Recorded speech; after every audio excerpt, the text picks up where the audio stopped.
A farm stand started the day with 140 ears of corn. By the end of the day, 7 people had bought a dozen ears of corn each. Then the farmer took 4 ears of corn home for dinner. Which equation can be used to find C, the number of ears of corn that the farmer has left? Now, let's break this down step by step because we have several operations going on here. So first things first, we need to figure out where we start out with.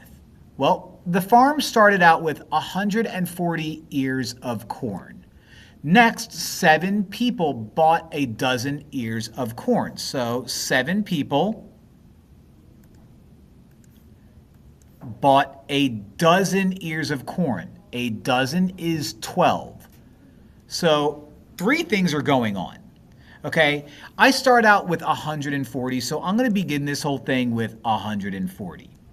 Then 7 people had bought 12 ears of corn. That's 7 groups of 12. So next to this, I'm going to put 7 times 12.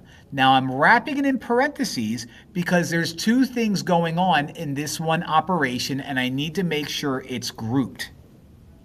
Now we subtract both the corn, or this guy, which is that, how many people bought, and the other thing that we have going on. And the other thing that we have going on is the farmer took 4 ears of corn home.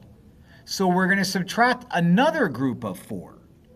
So which equation can be used to find C, the number of ears of corn the farmer has left? Well, we are going to set this equal to C because an equation means there's an equal sign.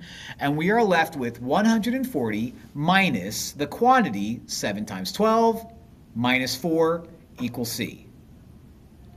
And that looks like to be this one right here. Tricky problem. Tricky, tricky, tricky.